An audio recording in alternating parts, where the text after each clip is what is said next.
तर बघा, आज पावसाचं वातावरण खूप झालं होतं आणि म्हणून म्हटलं पटकन कपडे वगैरे काढून घ्यावी. 4-4:30 झाले की आता रोजचं चालू झालेलं आहे बघा. 4-4:30 वाजले की आभाळ, वारं आणि पाऊस.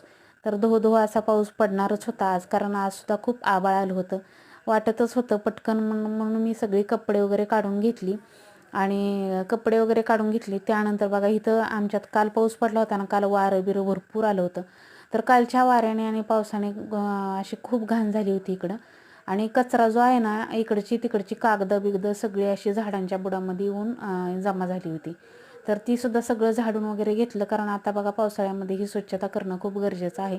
झाडांच्या बुडाखालची सगळी घाण जी आहे ती बुडातली सगळी काढून घेतली आणि एक बॉक्स भरून कचरा निघाला. तर तो सगळा कचरा जो आहे ना, म्हणजे कागदं जी इकडची तिकडची वाऱ्याने आता उडून आलेली होती ना, ती झाडांची पानं बिणं ही सगळी घाण जी आहेत ना, सगळी काढून घेतली झाडांच्या बुडाची. आणि तो कचरासुद्धा जाळून टाकला लगेच. म्हटलं पाऊस येईलच तोपर्यंत. तर म्हणता म्हणता पावसाने हजेरी लावली आणि एवढा मोठा पाऊस आला की वास. आणि चांगला पाऊस, आता 2-3 दिवस झाले चांगला पाऊस यायला लागलेला आहे आणि झाडांनासुद्धा बरं झालेलं आहे. झाडं पूर्ण अशी कोमेजून गेल्यासारखी झाली होती, पण जसा जसा आता पाऊस पडला नाही, ह्या 4-5 दिवसात भरपूर असा पाऊस पडला आहे. तर आता झाडांवरती अशी छान अशी टवटवी आलेली आहे. तर बघू शकता, इकडं म्हणता म्हणता छान असा पाऊस पडला आणि समतला पाऊस आणि पावसाळ्यातलं वातावरण अजिबात आवडत नाही. त्याने सुरुवातच केली, कसलं वातावरण झालं, किती घाण वाटतंय, असं तसं त्याचं चालूच झालं. त्याला अजिबात आवडत नाही. पण मला मात्र पावसाळा खूप आवडतो. मला पाऊस, हिरवगार सगळीकडचं जे आहे ना ते झालेलं बघायला खूप आवडतं. आणि धो-धो पडलेला पाऊस तर खूप आवडतो. आणि त्याचबरोबर मला पावसात भिजायलासुद्धा खूप आवडतं.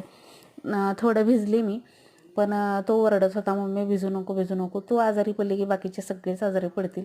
त्यामुळे मी काही भिजले नाही, थोडंसंच भिजले. ते पण बॅलर वगैरे इकडं तिकडं जी पाण्याची भांडी जी आहेत ना, ही झाकाझाकी करेपर्यंत मी बरीचशी भिजलीच.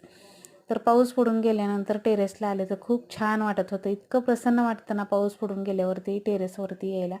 खूप गार सगळीकडं वारं सुटलेलं असतं, त्याचबरोबर मस्त असा पाऊस पडून गेलेला, वातावरण खूप चांगलं असतं, पक्ष्यांचा आवाज असतो. आणि असं काहीसं आमच्याकडचं आजचं वातावरण आहे. तर खूप छान वाटलं. पाऊस पडला की आनंदी आनंदगडे असं होतं मला. पाऊस पडल्यानंतर मग आंबे पिकत घातलेले आहेत ना, तर ते आंबे आता भरपूर असे पिकायला लागलेले आहेत. ते सुद्धा काढून घेतले, कारण संध्याकाळी म्हणलं मस्त पोर्चमध्ये बसून आम्ही आंबे खात असतो.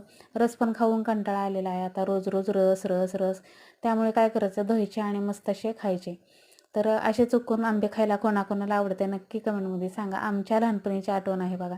खूप असे चुकून आंबे खायला मला तर खूप आवडायचं. तर आता सध्या आमचं तेच चाललेलं आहे. रोज पिकलेले आंबे जे आहेत ते काढायचे आणि चुकून खायचे. चला, तर आजचा मिनी ब्लॉग कसा वाटला नक्की कमेंटमध्ये सांगा. श्री स्वामी